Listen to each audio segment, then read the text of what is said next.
우리 말씀 같이 보도록 하겠습니다. 누가복음 24장 1절에서 10절까지 말씀. 자, 오늘은 마태복음이 아니라 누가복음 24장의 말씀을 좀 한번 좀 같이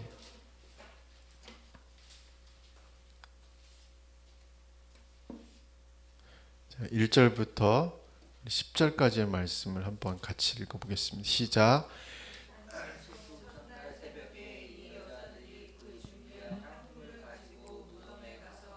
돌이 무덤에서 굴려 옮겨진 것을 보고 들어가니 주 예수의 시체가 보이지 아니하더라.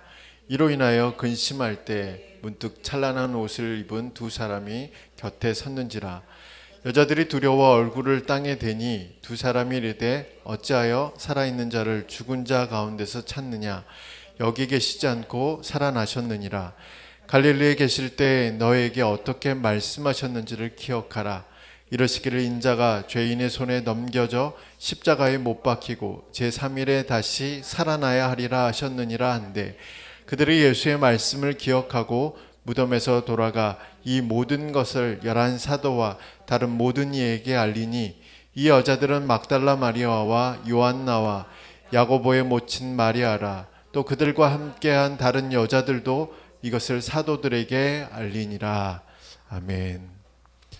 자, 오늘은 예수의 말씀을 기억하고 라는 제목으로 말씀을 전하도록 하겠습니다. 오늘은 부활절입니다. 교회와 그리스도인들에게 부활절만큼 또 중요한 절기는 없습니다. 왜냐하면 예수님의 부활은 죄와 죽음의 세력을 예수님이 정복하셨고, 그 다음에 하나님 우편에 앉으셔서 모든 만물의 통치자가 대신 사건, 그것이 바로 부활절이기 때문에 그렇습니다. 또한 예수님의 부활은 예수님을 믿는 우리에게 우리가 받은 구원을 확증하는 사건이며, 또 우리가 가진 소망이 다시 한번 더 견고해지는 그런 사건이기 때문에 기독교 안에서 부활은 매우 중요한, 어떤 절기보다 또 어떤 개념보다 가장 중요한 것이 부활입니다. 그런데 이런 이야기들은 이제 좋은 목사님의 설교를 다 들으시면 될 것 같고, 오늘은 조금 더 쉽게 좀 부활에 대한 이야기를 좀 나누도록 하겠습니다. 부활은 샬롬의 길이 이루어진 사건입니다. 그러니까 이런 조금 거창한 얘기들 말고 부활은 하나님이 이루신 샬롬의 사건입니다. 샬롬이란 우리가 아는 대로 인사를 전하는 말이기도 합니다. 우리가 우리 사회에서, 우리나라에서는 안녕하십니까? 그게 이제 우리의 인사법인 것처럼 마치 샬롬이 평안을 전하는 인사법처럼 그렇게 우리는 생각할 수 있습니다. 그러나 샬롬이 가진 의미를 살펴보면 그 단어 안에 뚜렷하게 나타나 있습니다. 샬롬은 자음으로 되어 있습니다. 4개의 자음으로 이루어졌는데, 혼돈을 뜻하는 맴, 그리고 연결을 뜻하는 바부, 그리고 권위를 뜻하는 라메드, 그리고 파괴하다는 뜻을 가지고 있는 쉰. 그래서 이 4개의 자음으로 모아진 것이 이 샬롬이라는 의미인데, 그 단어 문자 하나의 의미를 한번 살펴보면 혼돈과 연결된 권위를 파괴하다 라는 것이 바로 샬롬의 이 단어에 가진 의미이고 뜻입니다. 그러니까 혼돈과 연결되어 있는 권위를 파괴하다. 이것이 이제 샬롬의 단어 속에 숨겨져 있는 뜻인데, 이 혼돈을 연결하는 권세는 무엇일까? 혼돈과 연결하는 권세. 그것을 파괴한다. 혼돈과 연결하는 권세라는 것은 쉽게 말하면 우리의 삶을 어지럽게 만들고 무질서하게 만들고, 또 두렵고 절망스럽게 만들고, 또 하나님과의 관계를 단절시키고 하나님의 능력을 가로막아서 우리로 하여금 참 자유와 참 기쁨과 참 소망을 가지지 못하도록 만드는 것이 바로 혼돈과 연결된 권위가 가지고 있는 것을 말합니다. 그러니까 우리가 성경적으로 말하면 혼돈과 연결된 권위를 가지고 있는 것은 성경에서는 세 종류죠. 사탄이고 죄이고 사망입니다. 그런데 그 권위 그리고 그 권세를 깨트린 사건이 있는데 그것이 바로 예수님이 부활하신 사건입니다. 그러니까 샬롬 안에는 혼돈과 연결된 권위를 파괴하다, 이것이 이제 샬롬의 원래의 의미잖아요. 근데 그 권위를 깨트린 사건이 언제 일어났냐면 예수님이 부활하신 사건으로 일어났다는 겁니다. 그래서 예수님이 부활하심으로 인해서 우리를 혼돈하게 만드는 그 권세를 깨트렸는데 그것이 바로 샬롬의 원래의 의미라는 겁니다. 그래서 단순히 그 권세만을 깨트리는 것이 아니라 다시 우리로 하여금 혼돈스럽지 않도록 우리에게 질서를 주고 우리에게 평안을 주고 우리에게 참 자유를 주고 기쁨을 주고 소망을 주는 것이 바로 예수님이 부활하신 사건에서부터 시작됐다는 겁니다. 것은 이 샬롬이 인사를 잘한다고 해서 자동 로그인이 된다는 것은 아니라는 겁니다. 이 샬롬이 모든 사람이 얻을 수 있는 거나 누릴 수 있는 것은 아니라는 사실입니다. 또한 이 샬롬은 모든 사람이 그냥 가질 수 있는 것도 아니라는 겁니다. 어떤 사람이 얻을 수 있고 어떤 사람이 누릴 수 있을까요?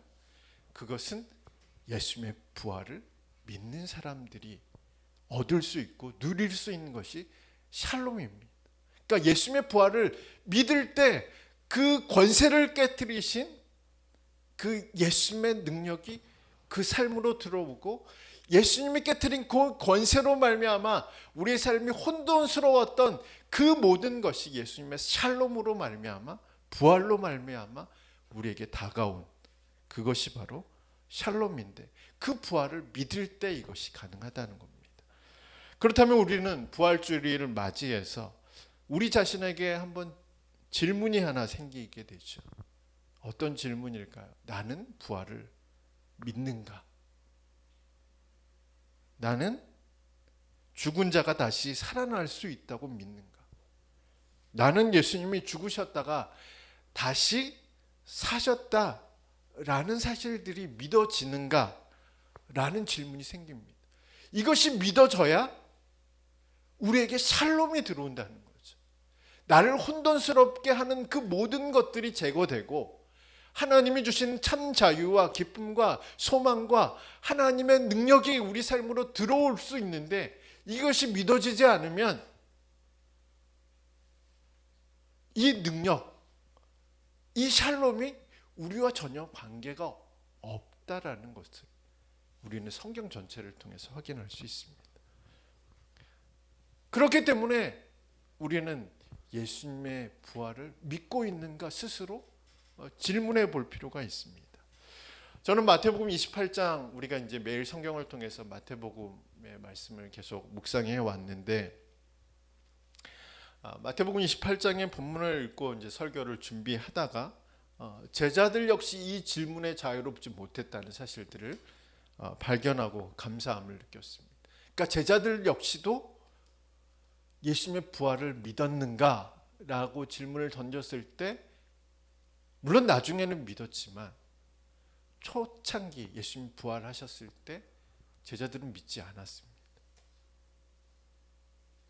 그리고 예수님을 믿지 않았던 그들이 예수님의 부활을 믿었던 결정적인 계기가 있었음을 발견했습니다. 저는 그 사실이 마태복음의 기록보다는 누가복음의 기록들이 더 자세하게 기록되어 있어서 누가복음 24장의 말씀을 통해서 한번 그 결정적인 계기를 좀 찾아보도록 하겠습니다. 누가복음 24장의 말씀을 보면 제자들이 어떻게 예수님의 부활을 믿게 되었는지를 자세하게 알 수 있습니다. 그리고 이 말씀을 통해서 우리도 어떻게 부활을 믿을 수 있는지에 대해서도 우리는 찾아볼 수 있습니다. 누가복음 24장은 제자들과 여인들이 부활하신 예수님을 만난 장면들을 기록하고 있지만 우리가 잘 아는 대로 그들은 부활하신 예수님을 만나자마자 그 부활을 믿은 것은 아닙니다.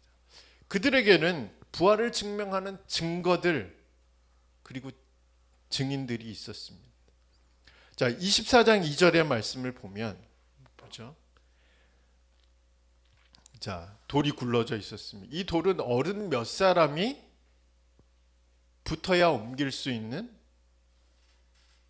그런 무거운 무게를 가진 돌입니다. 이 돌이 옮겨졌다는 것은 사실은 이 여인들이 이 돌을 옮길 수는 없잖아요. 예수님의 추종자들이 이 돌을 옮길 수 있는 그런 무게는 아니라는 사실이죠. 증거가 있습니다. 3절의 말씀을 보면 시체가 없어졌어요. 그러니까 큰 돌이 옮겨졌고 시체도 없어졌어요. 이것도 어떻게 보면 빈 무덤 자체가 증거가 될 수 있어요. 예수님이 살아나셨습니다. 4절의 말씀을 보면 찬란한 옷을 입은 천사들을 만나게 되는데 이것도 어떻게 보면 부활을 증명하는 사건이에요. 천사들이 분명하게 얘기했죠. 예수님 여기 계시지 않습니다. 예수님은 너희에게 말하신 대로 살아나셨다고 말씀. 근데 이 증거들도 있었습니다. 그러나 우리가 자세히 살펴보면 이 증거들조차도 그들에게 믿음을 가져다 주지 못했다는 사실이죠. 돌이 옮겨져 있었고 빈 무덤이었고 또 다른 성경에 보면 다른 복음서에 보면 세마포가 잘 예수님의 몸을 감싸고 있는 세마포가 잘 개어져 있었고 또 천사들이 나타나서 예수님이 부활하셨다고 말씀하죠. 그런데 제자들 여인들은 막바로 그 부활을 믿지 않았다는 사실이죠. 부활을 믿지 못했습니다. 예수님의 수제자였던 베드로는 어땠습니까? 베드로는 더 많은 증거들을 가지고 있었죠. 어떤 증거들이냐면 이 모든 증거들을 비롯해서 베드로가 무덤을 가서 보니까 또 돌이 굴러져 있었죠. 빈 무덤이었죠. 세마포만 보였죠. 거기에다가 한 가지 더 있었죠. 여인들이 증언하고 있었다는 사실입니다. 그런데 베드로가 그때 믿었을까요? 아니죠. 베드로는 그냥 놀랍게만 여기고 다시 집으로 돌아갔다라고 누가는 기록하고 있습니다. 증인들이 있었고 증거들이 있었음에도 불구하고 그것이 예수님의 부활을 믿는 결정적인 계기는 아니었다는 사실들을 우리는 성경을 통해서 알 수 있습니다. 그래서 여인들과 베드로의 모습을 보면서 오늘날 우리가 가진 어떤 증거들, 어떤 증인들도 우리로 하여금 부활을 믿게 만드는 결정적인 역할은 할 수 없다. 하지 못한다는 사실들을 우리는 기억할 필요가 있습니다. 물론 예수님의 부활을 증언하는 여러 가지 증거들, 증명하는 여러 가지 증거들, 증인들의 간증, 또 증인들의 이야기들, 또 증인들의 체험들을 우리가 많이 듣게 되죠. 그리고 그것들이 우리에게 우리 신앙에 영향을 끼치고 또 우리의 사고와 의지에 커다란 그런 바람을 불러올 수는 있습니다. 그러나 제가 여기서 말씀드리는 것은 그러한 것들이 필요 없다라고 말씀드리는 것들이 아니라 그것이 우리가 예수님의 부활을 믿는 결정적인 계기는 안 된다는 사실입니다. 그런 것들은 우리의 신앙, 우리가 이미 믿은 부활을 지탱해주고 지지해주고 확증해주는 그런 증거이자 증인들이지 우리로 하여금 예수님의 부활을 믿는 그런 증거나 증인들이 아닐 수 있다는 사실입니다. 자, 누가복음 24장의 말씀을 보면 우리에게 더 충격적인 이야기들이 기록되어 있습니다. 어떤 이야기냐면 부활하신 예수님을 만났음에도 불구하고 제자들이 예수님의 부활을 믿지 않았다는 사실이죠. 자, 누가복음 24장 36절에서 43절의 말씀을 한번 눈으로 한번 쭉 한번 읽어보면 어떤 이야기들이 있는지 한번 눈으로 한번 봅시다. 자, 누가복음 24장 36절에 43절의 말씀을 보면 부활하신 예수님이 직접 나타나셨어요. 그리고 예수님은 세 가지의 전달 방식을 통해서 자신이 부활했다라는 사실들을 증명하셨습니다. 세 가지 전달 방식은 보여주셨습니다. 만져보게 하셨습니다. 시범을 보여주셨습니다. 부활하신 예수님은 못 박힌 손과 발을 보여주셨고 또 직접 만져보도록 하셨고, 그리고 제자들 앞에서 생선 한 토막을 먹어 보이는 시범도 보이셨습니다. 그런데 제자들은 믿지 못했습니다. 놀랍게 여길 뿐 믿지 못했다. 그리고 생선 토막을 먹은 뒤에도 아무런 표현들이 기록되어 있지 않는 것은 아직 제자들이 예수님 부활을 믿지 못했다는 사실입니다. 놀랍지 않습니까? 부활하신 예수님을 목격했음에도 불구하고 예수님의 부활을 믿지 못했다는 제자들의 모습이 더 놀라운 장면이죠. 부활하신 예수님이 딱 여기 나타나셨어요. 근데 이곳에 있는 사람이 아무도 예수님을 부활했다 라고 믿지 못한다면 그것은 이 광경을 바라보는 사람들에게 더 놀라움을 주는 사건일 수도 있습니다. 그런데 이런 장면들이 바로 오늘 본문 속에 기록되어 있습니다.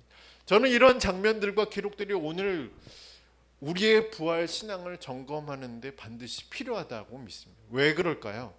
그것은 우리의 경험이나 체험 자체가 우리로 하여금 신앙을 갖게 만드는 것, 특히 우리로 하여금 예수님의 부활을 믿게 되는 결정적인 이유가 될 수 없다는 사실들을 보여주기 때문에 그렇습니다. 물론 어떤 경험, 어떤 체험이 불필요하다, 무가치하다라고 말씀드리는 것은 아닙니다. 저는 오히려 신앙의 경험, 신앙의 체험은 반드시 우리 가운데 있어야 된다라고 믿습니다. 그러나 그러한 체험이나 경험이 반드시 우리로 하여금 신앙의 길로 인도하는 것은 아닐 수 있다라는 이야기를 하는 겁니다. 왜냐하면 종교 비교학이라는 종교를 서로 비교하는 학문인데, 이 학문을 보면 이런 체험들, 이런 경험들이 기독교 안에서만 발생하는 것은 아니라는 사실이죠. 그 방언이나 신유나 기적적인 일들이 기독교 안에서만 발생한다라고 증명되지 않는다는 사실이죠. 타 종교 안에서도 이런 일들이 발생하고 있다라고 이 비교 종교학 학문을 연구하는 학자들은 이야기를 합니다. 제가 더 한 가지 더 말씀을 드리자면, 미국의 대각종 운동을 일으켰던 조나단 에드워즈는 훌륭한 설교가였어요. 또 부흥사였습니다. 이 사람만큼 인정받는, 지금까지도 존경받고 인정받는 사람이 드물 정도입니다. 그는 미국 교회 안에서, 미국 사회 안에서 일어나고 있는 수많은 부흥의 현장들을 봤어요. 그리고 하나님은 이 조나단 에드워즈를 통해서 미국 대각성 운동을, 그리고 부흥의 놀라운 역사를 일으키시기도 하셨어요. 그런데 이 조나단 에드워즈가 기록한 신앙 감정론을 살펴보면, 이 조나단 에드워즈는 어떤 얘기를 하냐면, 우리는 어떤 사람들이 목소리를 들었다는 말을 듣는다. 또 어떤 사람들은 그리스도의 피가 그들에게 떨어지는 것을 보았고 옆구리에 있는 그의 상처를 보았다. 어떤 사람들은 방 안에 큰 빛이 비치는 것을 보았다. 어떤 사람들은 그들의 꿈을 통해 놀랍게 감동을 받았다. 큰 고통 속에 있던 어떤 사람들은 내 죄가 사해졌느니라 라는 내적인 증거를 들었다 하더라도 그것이 곧 성령의 역사라고 말할 수는 없다. 부흥의 현장에서, 부흥의 역사 가운데 하나님의 크게 쓰임을 받았던 이 조나단 에드워즈는 그 일조차도 광명한 천사로 가장한 사탄의 일들로 보여질 수 있다. 일들이다 라고 이야기를 합니다. 우리는 조나단 에드워즈의 이 말이 물론 이제 어떻게 해석하느냐에 좀 달라질 수 있겠지만, 이 조나단 에드워즈의 말을 통해서 예수님이 세상 끝에 일어날 일들에 대한 말씀도 우리는 생각해 볼 수 있습니다. 예수님은 세상 끝에 어떤 일들이 일어날 것이라고 여러 가지 자연재해도 일어나고 전쟁도 일어나고 또 민족이 민족을 서로 대적하는 일도 일어나고 가정 안에 원수도 있고 큰 환란이 있고 재난이 있고 이런 이야기들을 하시면서 그리스도가 나타날, 자신을 스스로 그리스도라고 말하는 사람이 나타나서 큰 기적과 표적을 보여줄 것이라고 말합니다. 스스로 그리스도다 라고 말하는 존재들이 나타나, 거룩한 곳에 거룩하지 않는 존재들이 나타나서 자신이 그리스도인 척 할 것이다 라고. 그래서 믿는 자들을 미혹하게 할 것이다, 넘어뜨리려고 할 것이다 라고 예수님이 말씀하셨던 장면들을 기억할 필요가 있습니다. 제가 이런 경험들, 이런 체험들이 우리에게 필요하지 않다, 무가치하다, 아주 나쁜 것이다, 악한 것이다 라고 말씀드리는 것이 아니라, 이런 것이 예수님의 부활을 믿는 결정적인 계기는 아니라는 사실을 말씀드리는 겁니다. 그것은 어쩌면 우리의 삶을, 우리의 신앙을 더 활성화시키고 활력을 주고 우리로 하여금 더 하나님을 깊이 묵상하고 깊이 사모하게 하는 그런 계기들이 될 수는 있지만, 부활을 믿는 신앙으로 연결되지 않을 수 있다는 거죠. 결정적인 계기는 아니라는 사실이에요. 그렇다면 우리는 예수님의 부활을 어떻게 믿을 수 있을까요? 외적인 증거나 증인들도 아니고 내적인 경험이나 체험들도 아니라면 우리는 어떻게 예수님의 부활을 믿을 수 있을까요? 제자들과 여인들은 어떻게 예수님의 부활을 믿게 되었을까요? 먼저 여인들을 예수님을 믿게 된 결정적인 계기가 된 말씀을 한번 찾아보도록 하겠습니다. 자, 24장 6절에서 8절 말씀 함께 읽겠습니다. 자, 6절에서 8절 말씀입니다. 시작. 여기 계시지 않고 살아나셨느니라. 갈릴리에 계실 때 너에게 어떻게 말씀하셨는지를 기억하라. 이르시기를 인자가 죄인의 손에 넘겨져 십자가에 못 박히고 제3일에 다시 살아나야 하리라 하셨느니라 한데, 그들이 예수의 말씀을 기억하고. 6절에서 8절의 말씀을 보면 여인들이 예수님의 부활을 믿게 된 결정적인 계기는 저희가 예수님이 갈릴리에서 하신 말씀, 곧 예수님이 십자가에서 죽으시고 3일 만에 다시 살아나실 것이라는 예수님의 말씀을 기억했을 때입니다. 그러니까 그 앞에 증거들이 나타났잖아요. 돌문이 굴려졌고 빈 무덤이 있고 세마포만 보이고 천사들을 만나게 되고 천사들의 증언을 듣게 되고, 근데 여인들은 믿지 못했어요. 근데 오늘 6절에서 8절의 말씀을 보면 언제 믿게 됐느냐? 예수님의 말씀을 기억했어요. 예수님의 부활이 믿어졌다는 거예요. 그러니까 어떤 증거가, 증인이 있어서, 물론 우리로 하여금 예수님의 말씀을 가까이 가게 하는 것은 사실입니다. 어떤 증인이나 어떤 증거들이 우리로 하여금 예수님의 부활이 있을 것이라는 그런 기대감, 그런 소망, 또 그래서 예수님의 말씀을 더 깊이 생각할 수 있는 그런 과정으로 인도하시는 것은 사실이지만, 예수님의 부활을 믿는 결정적인 계기는 바로 예수님의 말씀을 기억하는 것. 그것은 엠마오로 가는 제자들의 말씀 속에서도 우리는 살펴볼 수 있습니다. 우리 32절에서 34절의 말씀을 한번 같이 찾아서 읽겠습니다. 우리 32절에서 34절 시작. 그들이 서로 말하되 길에서 우리에게 말씀하시고 우리에게 성경을 풀어주실 때 우리 속에서 마음이 뜨겁지 아니하더냐 하고, 곧 그때로 일어나 예루살렘에 돌아가 보니 11 제자 및 그들과 함께한 자들이 모여 있어 말하기를 주께서 과연 살아나시고 시몬에게 보이셨다 하는지라. 아멘. 우리 32절에 34절의 말씀을 보면 이제 그 전에 이제 엠마오로 같이 동행하는 낯선 이방인을 만나게 됐죠. 두 제자가. 그 두 제자랑 뭐 이야기를 주고 받다가 예수님께서 이제 부활하신 예수님께서 그들에게 어떻게 하셨죠? 성경의 말씀을 풀어 주셨습니다. 예수님의 말씀을 들었습니다. 그랬더니 그들의 마음이 뜨거워지기 시작해요. 여기서 뜨거워졌다는 것은 단순히 감정적으로만 뜨거워졌다, 이런 이야기가 아니라 예수님의 부활이 믿어졌다는 거예요. 예수님이 그 말씀을 풀어서 이 제자들에게 이야기를 해주니까 이들의 마음이 뜨거워졌어요. 그리고 나서 8절의 말씀을 보면 어떻게 말씀하고 있죠? 34절의 말씀을 보면 34절의 말씀을 보면 주께서 과연 살아나시고, 마음이 뜨거워지니까 예수님이 살아나셨다는 사실들이 믿어지게 돼요. 그리고 베드로에게 예수님이 자신을 보이셨다는 이 사실도 사실이라는 것들을 제자들에게 이야기를. 그러니까 예수님의 부활을 믿지 못했어요. 이 제자들, 엠마오로 가는 제자들도 수많은 증거들이 있었고 증인들이 있었음에도 불구하고 그것이 예수님의 부활을 믿는 결정적인 계기를 만들지는 못했습니다. 그러나 엠마오로 가는 그 길에서 동행하셨던 그 예수님이 말씀을 통해서 예수님 자신을 증명하자 이들의 마음이 뜨거워졌어요.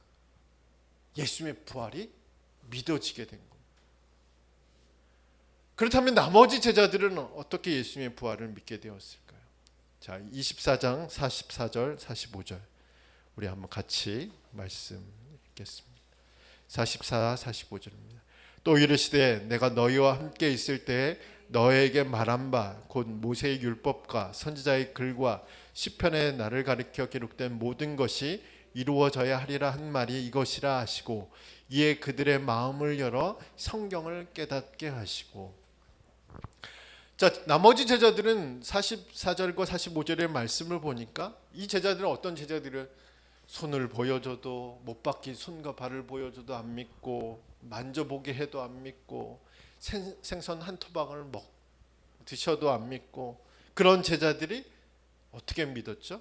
예수님이 모세와 율법과 선지자의 글과 시편의 말씀을 통해서 그들의 마음을 열어서 말씀을 깨닫게 하셨을 때 비로소 이들은 예수님의 부활을 믿게 됐어요.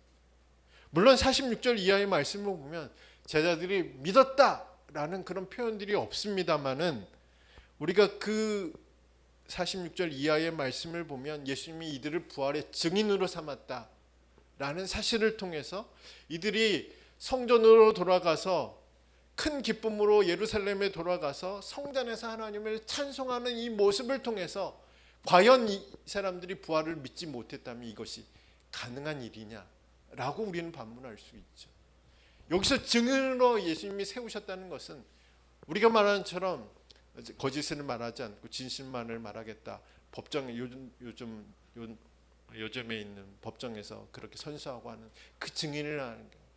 이 증인은 목숨 걸었다는 겁니다. 부활을 증거하기 위해 자신의 목숨을 걸어야 증인으로. 그러니까 제자들이 아직도 못 믿겠다고 이렇게 뒤 좀 빼고 있으면 예수님이 그들을 부활의 증인으로 삼으셨겠냐는 얘기죠.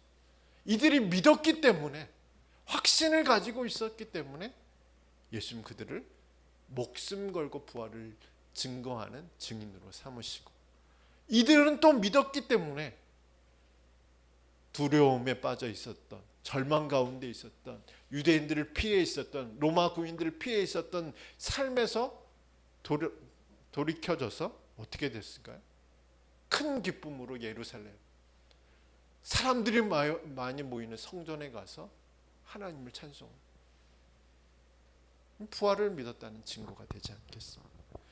그러므로 지금까지의 내용을 정리해 보면 제자들과 여인들이 예수님의 부활을 믿게 된 것은 어떤 물리적인 증거들, 어떤 증인들 때문이 아니었다는 사실이죠. 그들은 부활하신 예수님을 직접 목격하고 직접 만나고 직접 체험했음에도 불구하고 예수님의 부활을 믿지 못했습니다. 그런데 그들이 믿게 된 결정적인 계기는 예수님의 말씀을 기억했을 때입니다. 예수님의 말씀이 이해가 됐을 때, 예수님의 말씀이 깨닫게 되었을 때 그들이 부활을 믿게 되었다는 사실이죠. 저는 여기서 교회와 그리스도인들의 사명이 여기 있다고 생각합니다. 사람들로 하여금 말씀을 풀어주는 사람이 필요한 거죠. 사람들에게 예수님의 말씀을 기억나게 하는 역할들을 할 수 있는 교회와 그리스도인들이 필요합니다. 사람들에게 성경의 말씀을 제대로 잘 가르쳐 줄 수 있는 것이 바로 교회와 그리스도인이 가지고 있는 사명이고, 그런 교회와 그런 그리스도인들을 통해서 예수 그리스도의 부활을 믿지 못했던 사람들이 예수님의 부활을 믿게 된다는 사실입니다.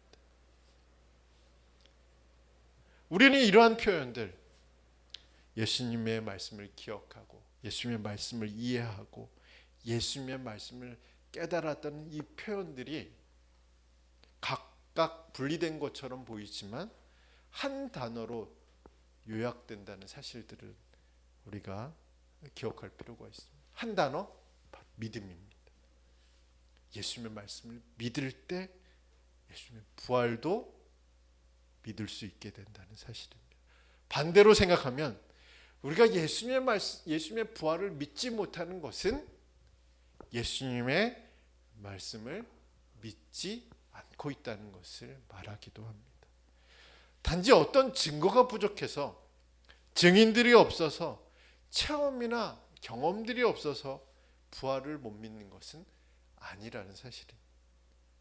예수님의 말씀이 안 믿어지기 때문에, 예수님의 말씀이 믿어지지 않기 때문에 예수님의 부활도 안 믿어지는 거죠. 그러므로 부활절을 맞이한 우리가 해야 하는 일들은 여러 가지 많은 행사들, 또 여러 가지 어떤 그런 일들이 불필요하다 말씀드리는 것이 아니라 예수님의 말씀을 믿는 것이 가장 큰 일이라는 거죠. 말씀을 듣는 것이 가장 큰 일입니다. 그리고 끊임없이 말씀을 가까이 하도록 우리 자신을 다시 한번 되돌아보는 것이 우리가 부활절을 맞이해서 가장 해야 하는 큰 일입니다. 로마서 10장 9절과 10절의 말씀을 보면 예수님을 믿는 믿음이 자연적으로 발생하는 것이 아니라는 사실들을 우리에게 말해주고 있습니다. 이 믿음은 하나님의 말씀을 들을 때 생겨납니다. 우리가 성서 유니온에서 발행하는, 우리가 매일 성경을 지속적으로 하는 이유가 바로 여기에 있습니다. 그 말씀들을 우리가 매일매일 들여다보는 이유, 그 말씀을 읽고 묵상하는 이유는 이 믿음이 아빠가 가지고 있어서 자녀들에게 물려지는 게 아니라는 거죠. 이 믿음은 몇 대째 기독교 집안에서 자랐다고 해서 자연적으로 그게 믿음이 발생하는 거예요. 그 안에 예수님을 믿는 믿음 발생해야 그것이 부활의 신앙으로 이어진다는 사실입니다. 아빠가 목사라고 해도, 아빠가 신실한 그리스도인이라 하더라도 그 자녀들이 이 말씀을 가까이 하지 않으면 이 자녀들은 부활 신앙을 가질 수는 없습니다.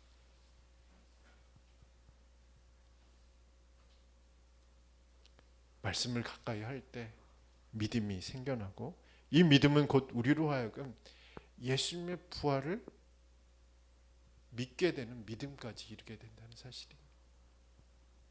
부활 믿을 수 있습니까? 과학적으로, 이성적으로, 경험적으로 우리의 사고를 넘어선 개념입니다.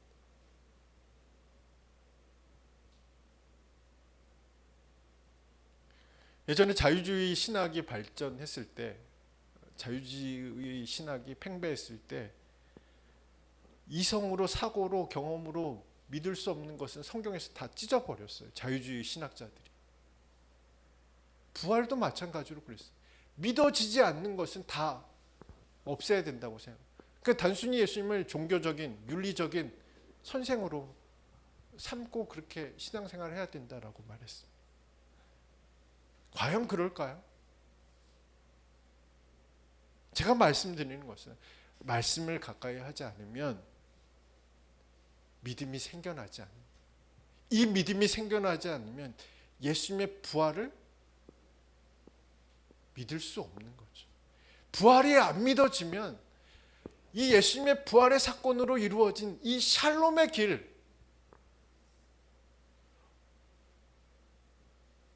혼돈과 연결되는 이 악한 권위들을 깨트린 이 부활의 사건으로 발생한 들어오지 않는다는 사실입니다. 말씀을 가까이 하는 한 주가 되기를 축복합니다. 말씀이 믿어지는 은혜가 우리 가운데 있기를 간절히 소망합니다. 예수님의 부활을 믿는 믿음이 충만해져서 하나님의 샬롬이 경험되어지는 저와 여러분이 되기를 축복합니다. 부활하신 예수님이 제자들에게 전한 첫 번째 인사, 평강이 여러분에게 함께 하시기를 예수님의 이름으로 축원합니다.